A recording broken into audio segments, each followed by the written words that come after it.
Good afternoon, everyone. My name is Diego Ortiz, Communications Director for the American Heart Association, and it is my pleasure to welcome you to our webinar, Our Hearts Beat Better Together, a community conversation in celebration of April being National Minority Health Month, and we want to send a special thank you to our sponsor, Mastercard. You know, according to the National Institute of Health, this is a time to raise awareness about the importance of improving the health of racial and ethnic minority communities and reducing health disparities. The origin of National Minority Health Month actually dates back to 1915. It was established as National Negro Health Week by Booker T. Washington. About 100 years later, in 2002, National Minority Health Month received support from the U.S. Congress as an awareness month to promote educational efforts on the health problems currently facing minorities and other health disparity populations. And this year, in 2023, National Minority Health Month has a theme, and that theme is better health through better understanding. And that's exactly what this conversation is all about. So over the next half hour, you will hear from 3 doctors as they discuss the significance of addressing social determinants of health. They will identify significant barriers to health impacting their patients and communities. We will discuss the growing maternal mortality rate facing women of color in our country and discuss ways to improve health outcomes for racial and ethnic minorities across the United States. So the American Heart Association believes that every person deserves the opportunity for a full, healthy life. And we pledge to serve as champions for health equity by advancing cardiovascular health for all, including identifying and removing barriers to healthcare access and quality. We know that Black adults are 32% more likely to die from CVD, cardiovascular disease. We know that if you're a Latino adult, your chances of developing type 2 diabetes is more than 50%, and you're likely to develop it at a younger age. We also know that many South Asians develop coronary artery disease at an earlier age compared to their non-Hispanic white counterparts. But of course, there's a lot we don't know.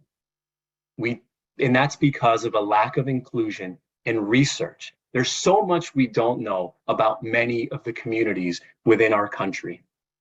So that's why the American Heart Association has committed to investing $100 million in new research programs and grants focused on science-based solutions to health inequities and structural racism. We are investing in community-led solutions through our Social Impact Fund. We are improving access to and the quality of healthcare for under-resourced populations, including those in rural communities. We are leveraging our advocacy, science, and news media enterprise against companies targeting disadvantaged communities with unhealthy products. And we are using our vast network to launch new partnerships, utilize our data, collaborate across sectors, create new platforms, elevate science, and increase the diversity of our workforce. In short, we are all in addressing health inequity.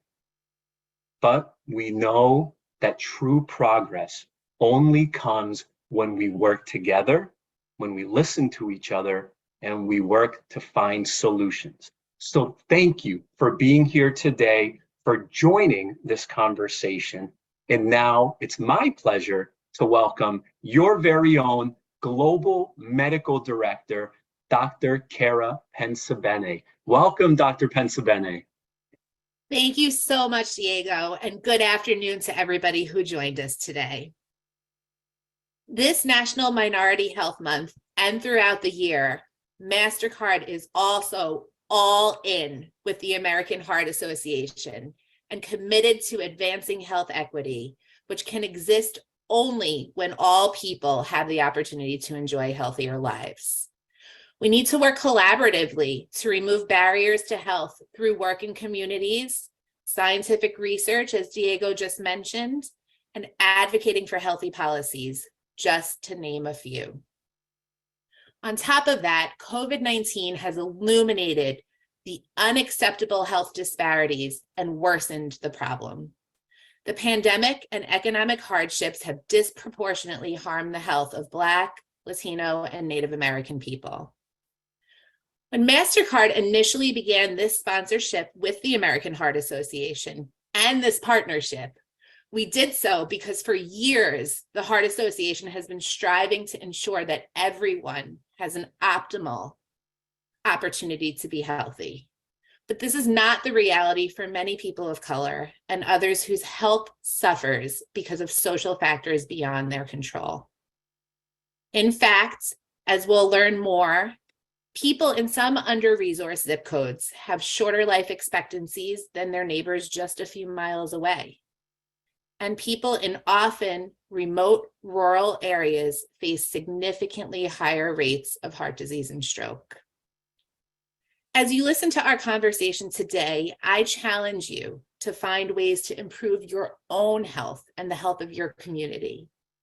I want you to ask yourself, how can I positively impact the health of my community from where I'm seated? Additionally, today's panel purposely features female physicians whose work addresses a major health equity issue, the health of women, mothers, and children. We must dedicate ourselves to improving maternal health mortality rates and ensure a healthy future for the next generation. It's so important that we are striving toward health equity for a simple reason. Lives are at stake.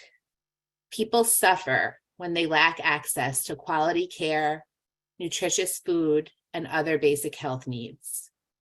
Without opportunities to enjoy full, healthy lives, people often get sicker and die younger. Now, let's begin this discussion. Turn it back to Diego to introduce our other panelists. Thank you so much, Dr. Pensabene. And I am really excited to welcome our panelists, just because they bring such a breadth of experience.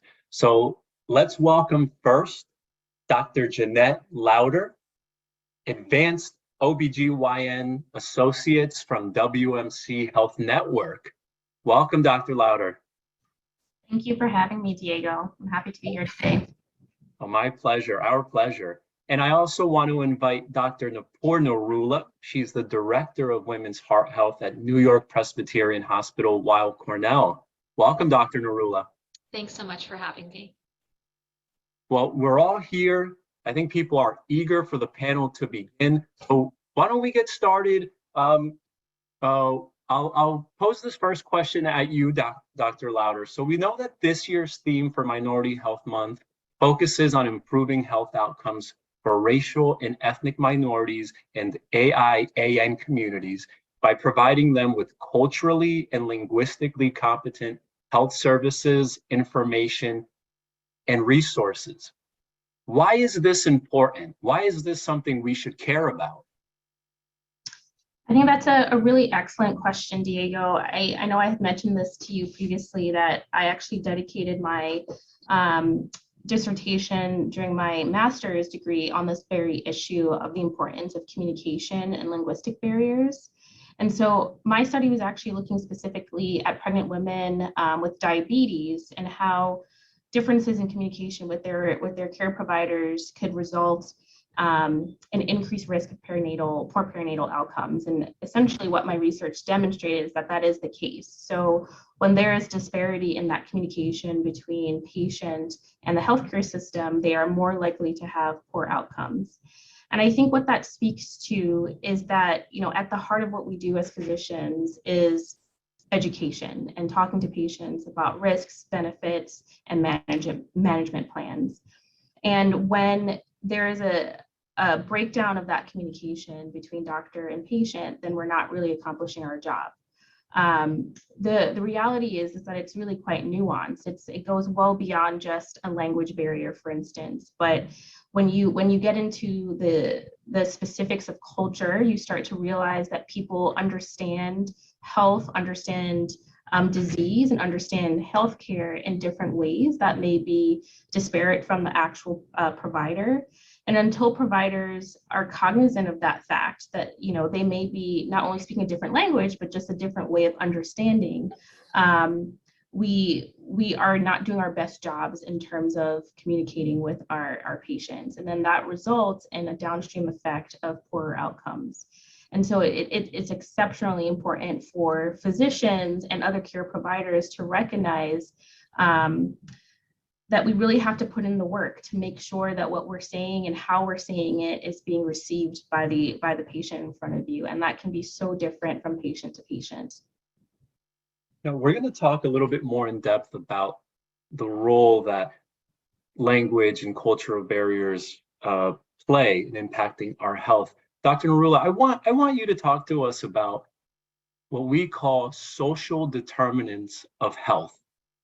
We know that where you live, work, play, and worship can affect the quality and length of your life. How is this so? And tell us about social determinants of health. Yeah, so that's a great question, Diego, because really where you live, where you work, where you play, where you worship, these are really your environment, and your environment directly impacts your well-being and your health. And a lot of it is influenced by your socioeconomic position. And I just want to give you some examples. And I think a lot of these examples can ring true in New York City, for example. So individuals who may not have access to grocery stores with nutritional foods are less likely to eat healthy, or they're less likely to be able to eat healthy. And this increases the risk of heart disease and risk factors for heart disease. So diabetes, high blood pressure, and obesity. And this in turn can decrease life expectancy. Now, if you have limited access to healthcare on top of that and treatment based on where a person lives, that can further affect the quality of your life and the length of your life. Housing, pollution, access to transportation, safety of the neighborhood, that can affect your physical health, but similarly, it can affect the ability to participate in activities or behaviors that are positive for your health. And I also want to point out that some of these factors, such as, for example, safety of the neighborhood, can affect mental health, which ultimately has a major impact on your overall health.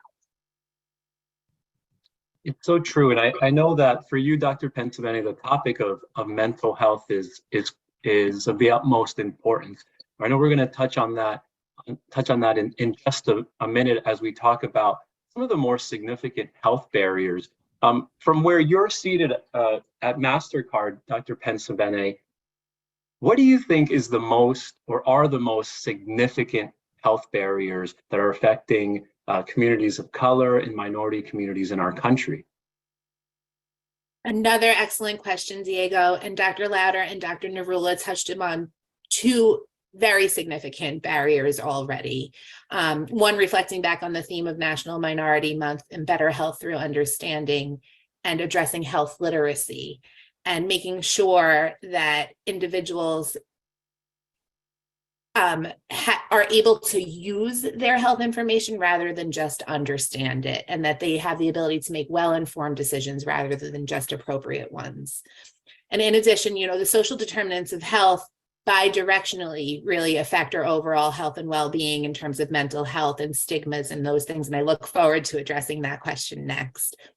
In my experience, especially given the industries that Mastercard works in, the financial health of our workforce globally, our clients, our customers, our stakeholders have significant health barriers, especially in the minority groups. We know that people with steady employment are less likely to live in poverty and more likely to be healthy. But many people have trouble finding and keeping a job. People with disabilities, injuries, conditions like arthritis might be especially limited in their ability to work. In addition, many people with steady work still don't earn enough to afford the things that they need to stay healthy.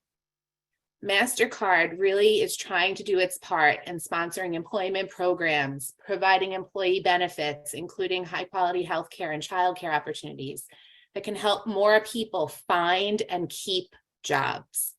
We believe by helping people achieve financial security and earn steady incomes, we can achieve economic stability for all. And just a little fact that half of all Black Americans are excluded from the financial mainstream. And Black-owned small businesses are often blocked from funding.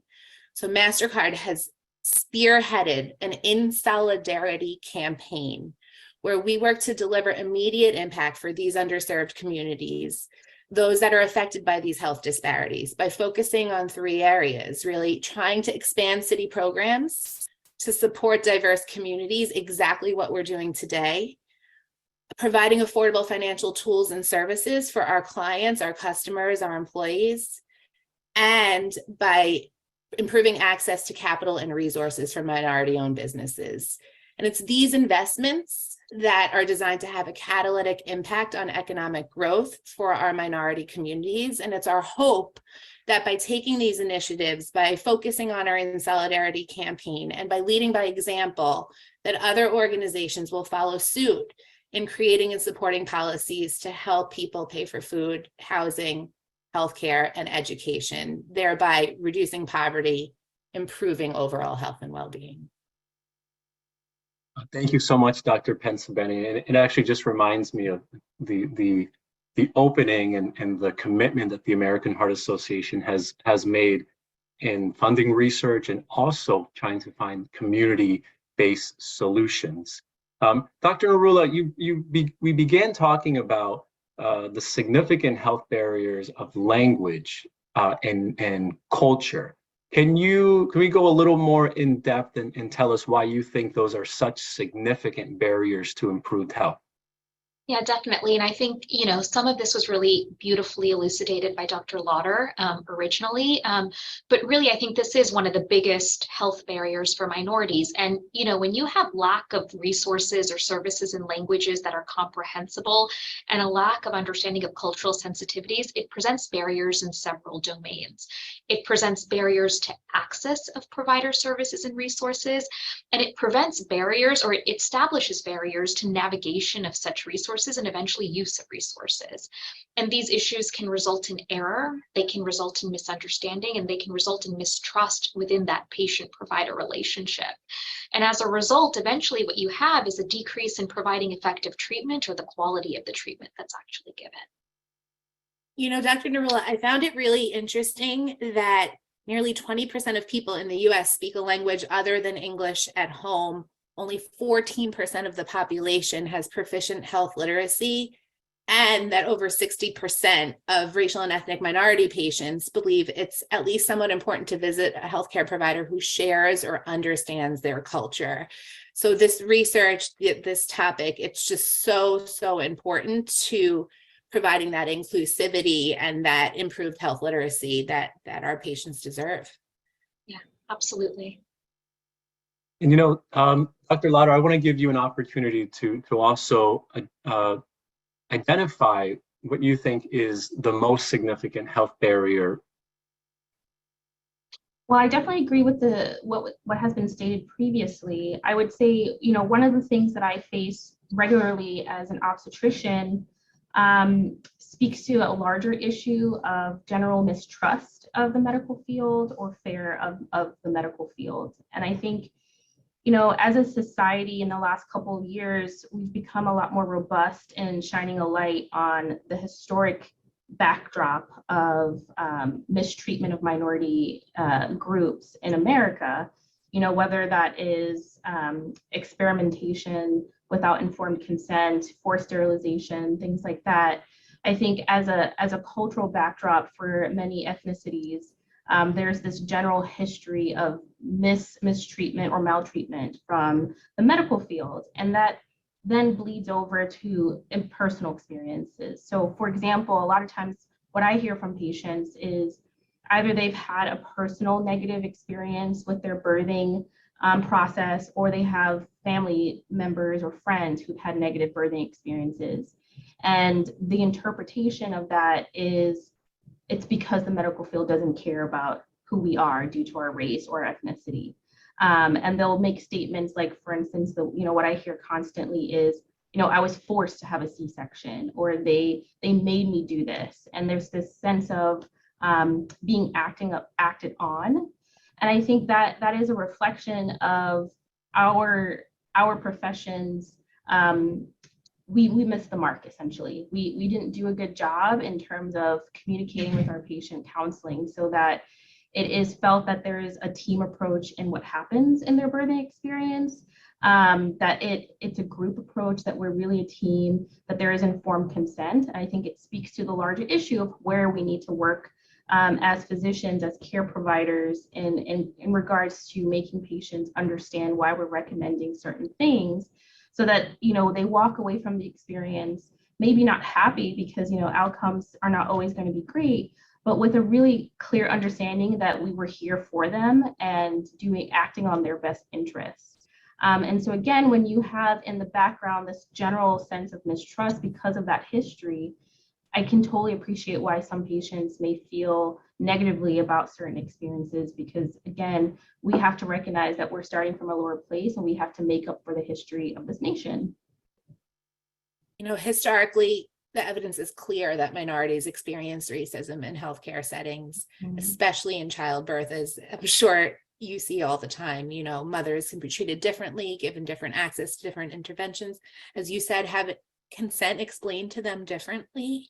And I found it striking that the experience of tennis star Serena Williams, who had a pulmonary embolism after giving birth and was calling for help, asking her providers to help her.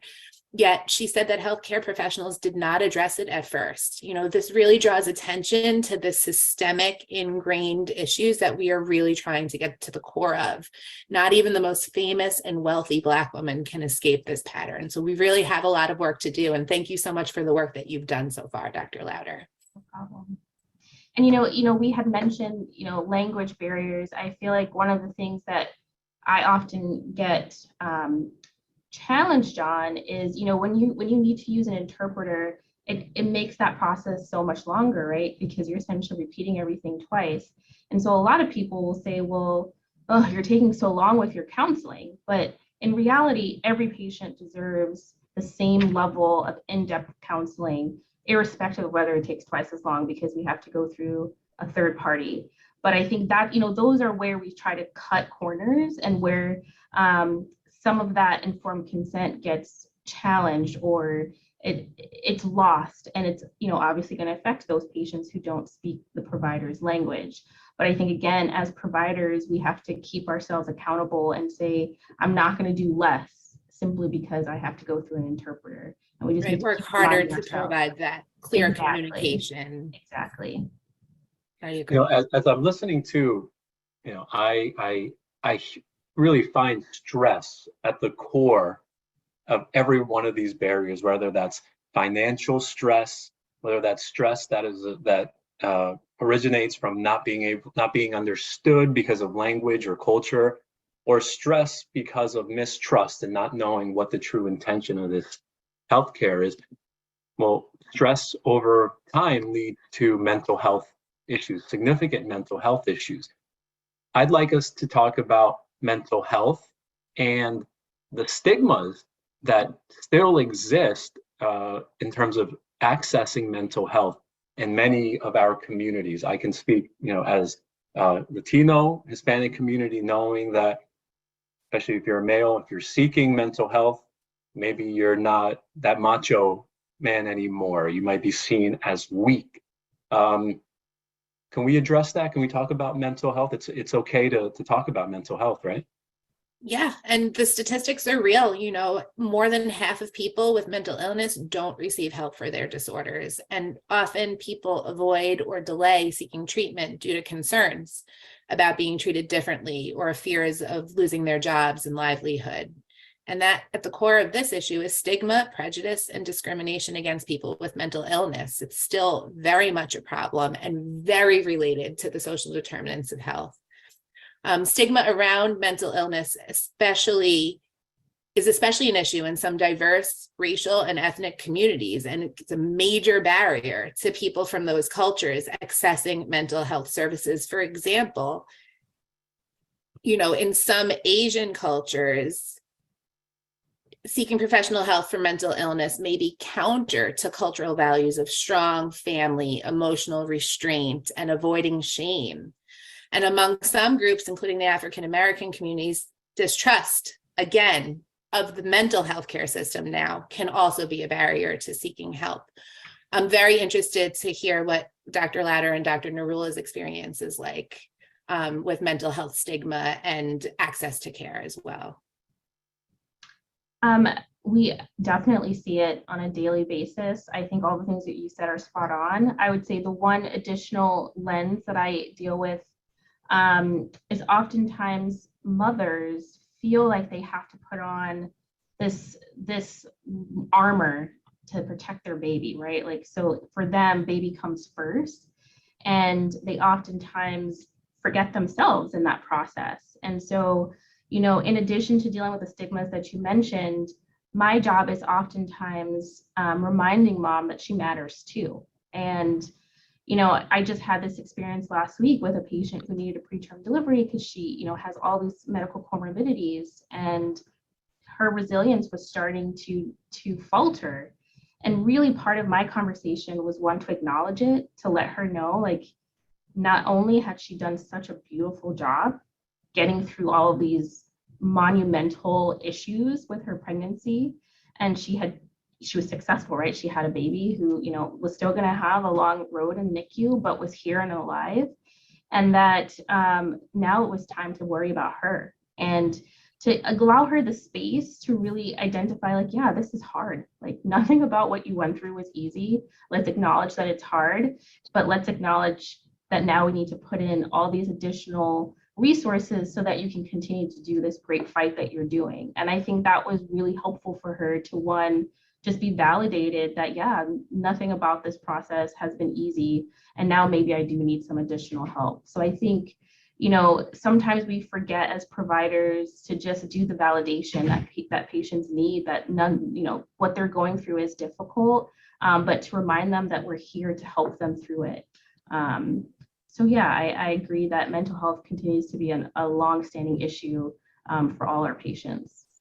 And Dr. Ru, I'd love to hear your experience as a cardiologist. Yeah, I mean, it's true, Dr. Louder, you were talking about women and, during that, peri-pregnancy or peripartum period. And I think that really continues as you go on to life, because women continue to have so many hats that they wear within the home, outside of the home.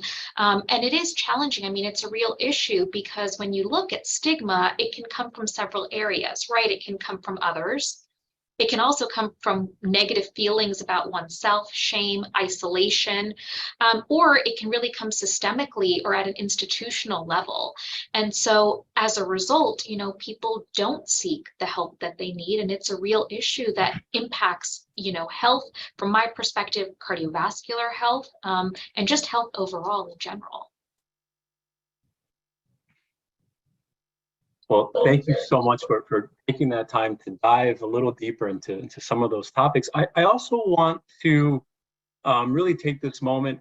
We have such a great panel, a women's heart health expert, an OBGYN, and of course, Dr. Pensabene, who is 37 weeks pregnant, I think, as of this week. So we have to talk about pregnancy related health and maternal health. One statistic that stands out in my mind, and that's that pregnancy related deaths are three times more common for Black and American Indian and Alaskan Native women. So Dr. Louder, you are an OBGYN. Maybe we can start with you. Let's talk about how ethnicity affects pregnancy. Yeah, just to emphasize that point again, when you compare the perinatal outcomes in America to similarly economically robust countries, globally, we do poorer. that calls to question, like, what are we doing in our healthcare system? And then to your point, Black and Latino women are disproportionately affected by that statistic. And so, we could have a multi-day conversation about the nuances resulting in that statistic. But I think it speaks to what we've been kind of highlighting today, which is there are certain social determinants of health that increases one's risk of having poor medical outcomes, whether that's in pregnancy or outside of it. And unfortunately, a lot of those social determinants of health disproportionately affect, women of color. Additionally, again, speaking to the concept of systemic racism within the medical field and the longstanding history of mistreatment of ethnic groups that result in mistrust amongst patients, all of those things kind of feed into the larger problem that results in that statistic. And then I would say the one thing to emphasize is that walking into pregnancy unhealthy doesn't help either. So when we have a patient population that at baseline is not as healthy as one would hope, then we are increasing our risk for pregnancy, poor pregnancy outcomes as well. So again, addressing kind of a public health frame of mind of prevention and increasing overall health would only benefit pregnancy as well. Another statistic that comes to mind, and I think it alludes to the last point you made, and I think Dr. Narula can help us provide some more information, is heart disease and stroke account for 1 in 3 deaths during pregnancy and birth. I mean, we just kind of let that stand alone for a moment, and it really goes to the core of everything that we do, the American Heart Association, and that we would like to address. But Dr. Narula, to Dr. Lauder's point, how can we help women enter pregnancy healthier? I think it's a really important point, because it's similar to what the American Heart Association does state, that it's really important to know certain things. It's really important to know your numbers. It's important to know what your blood pressure is. It's important to know what your cholesterol is. It's important to know what your family history is. It's important to know what your own medical problems are. And so knowing the history going into pregnancy as much as it's possible is what's important, and that's hard. And I think really we have a lot of work to do. So Diego, when you were talking about statistics, I think what a major issue is that there is, major disparity in maternal mortality in our nation. And the concerning part is that this is actually worsening and it's not improving. So when you said, your statistics, really the pregnancy-related mortality based on data from our National Vital Statistics System in 2021 demonstrated that there was an approximately 2.5 times higher mortality for non-Hispanic Black women as compared to non-Hispanic white women. But it's important to know that this concept actually has been seen in other countries as well. Again, pointing to a larger issue. And Dr. Pensabene, when you gave your example of Serena Williams, it's important to note that disparities in maternal health are present even after you control for socioeconomic conditions such as education and income. And to me, it highlights what everybody has been saying, that we have a lot of work to do because there are a lot of underlying issues that need to be addressed. Absolutely. And Dr. Pensabene, of course, you are a mom. You're also expecting. What do you hear right now as you're listening to this conversation? What has stood out to you as we're referring to maternal health? Education. This is my 3rd time being pregnant and expecting a child. And if we were having this conversation with my first, I would know way less about what to expect going into childbirth, knowing less about my own risks of preeclampsia and hypertension and other pregnancy-related conditions. So I believe that educating all women, including minority women, about the ways to take care of yourself before planning a pregnancy, if you are planning one, and the things to be on the lookout for, in your own pregnancy, your own family history, your own cultural risk factors is really, really important. If, Black women were better educated on the risks of preterm birth and the risks of maternal mortality before the conversation happens that they are pregnant, I think that we can focus on doing some of the work there and educating young women who may be mothers one day about their own risk, making sure that they have the health literacy that's needed to go into this journey. As we reach close to the end of our conversation, I think it's important for us to look forward. We know that here at the American Heart Association, we are about to enter our second century, and our commitments and our goals to address health equity are going to be ongoing for many decades to come. But as we look forward, how do we reach our health equity goals, and how do we address the fact that racism is a public health crisis? Why don't we start with you, Dr. Lauder? Well, I think, again, as the pregnancy expert, I have such a unique opportunity to work on that because, pregnancy is oftentimes that moment in a woman's life where they do seek, medical care, right? When previously maybe they weren't. And so it's a really important time when women are engaged in healthcare to not only improve their pregnancy-specific outcomes, but to also educate how those outcomes in pregnancy can affect their long-term health, for instance. So, one example would be women who develop pregnancy-related diabetes. 60% of those women will ultimately develop type 2 diabetes later on in life. Or high blood pressure, cardiovascular issues in pregnancy is associated with long-term cardiovascular disease later in life. And so simply by educating women while we can capture them during their pregnancy on the fact that they need to continue to engage with care would be a win right there, because there's going to be a subset of women who are going to say, oh, okay, well, yes, I will follow up after, my 6-week visit. I will make sure that, I check on blood pressures and blood sugar. And so again, as the OB provider, it's a really prime time for me to start some of that education and not just focus on pregnancy alone, but long-standing health. And Dr. Narula, I know we talked about this, when we were prepping for this conversation, that we know the value of education and information, but that's not always enough, is it? Yeah, I agree. I mean, I think that it's an incredible and an important point, and I agree with it completely.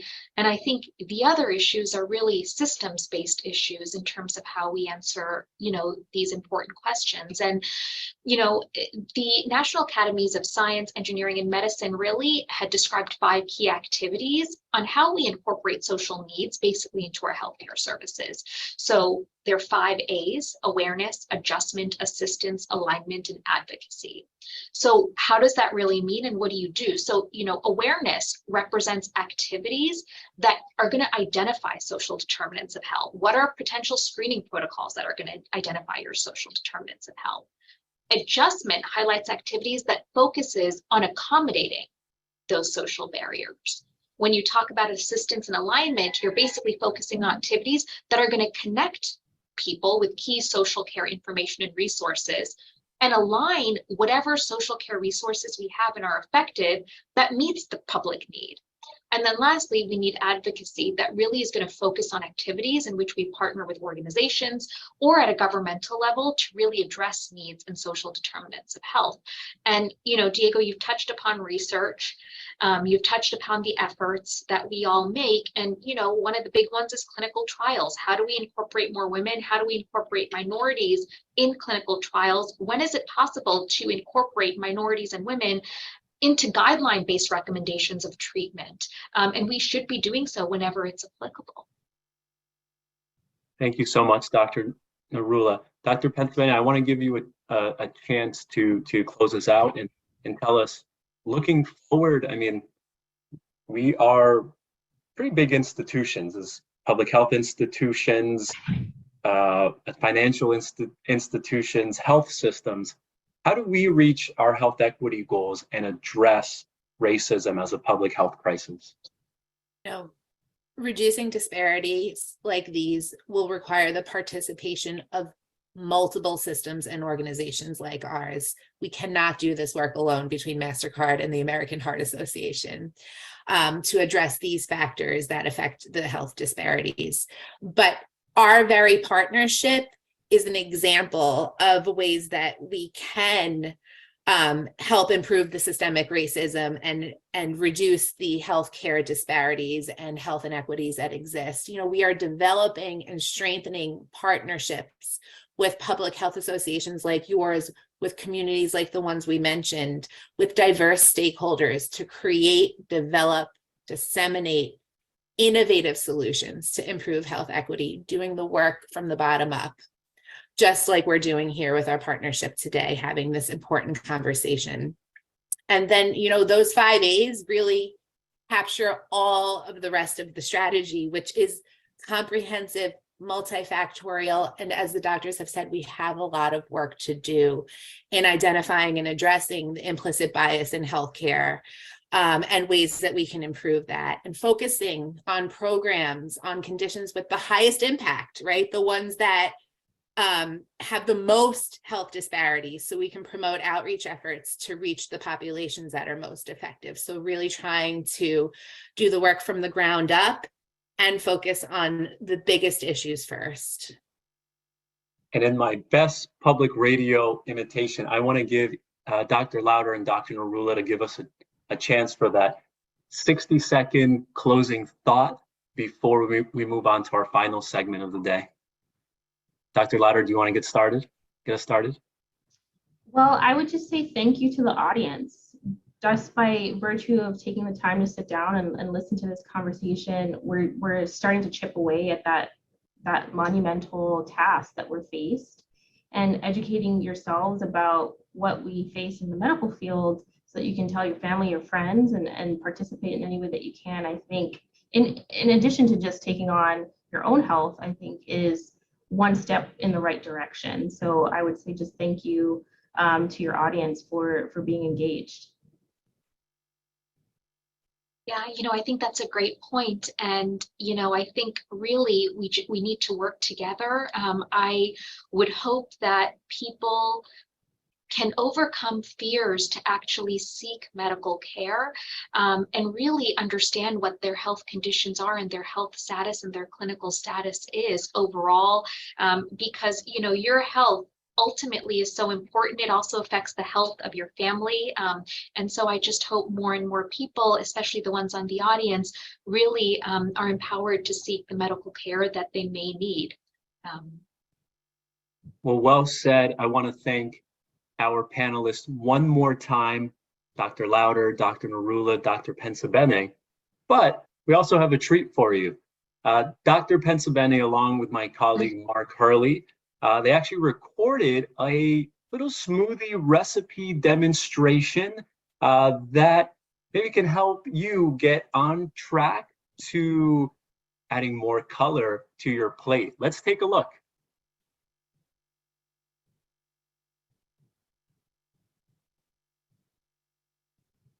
Hello. Today we are going to be making the American Heart Association's Bluey Smoothie. This is my favorite smoothie recipe because not only is it delicious, but it's nutritious and low calorie at just 179 calories per serving.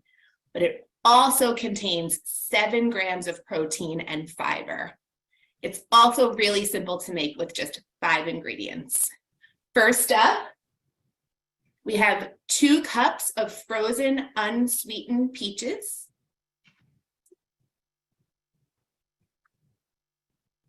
1 cup of frozen blueberries, and both blueberries and peaches are loaded with antioxidants and vitamins that help improve heart health as well as brain function. Next ingredient is 2 cups of tightly packed fresh spinach.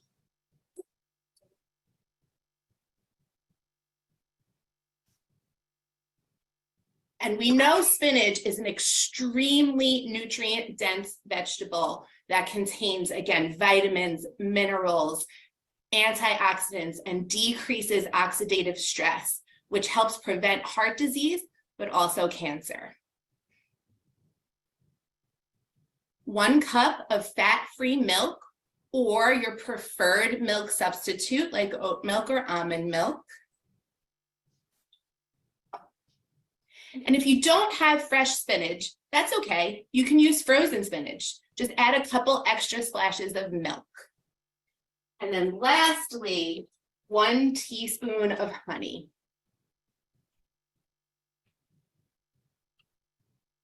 After you add the honey, you are going to mix it up in the blender for 1 to 2 minutes on the smoothie setting, making sure to scrape the sides in between if you need.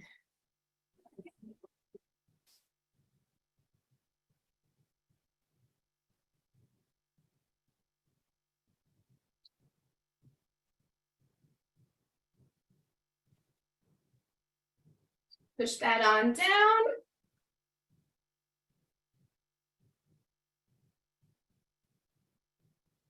Take off your pitcher.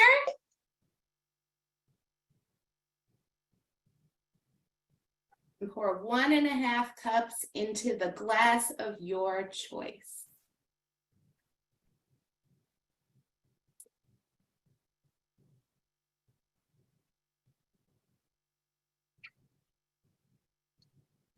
Delicious, nutritious, and heart healthy.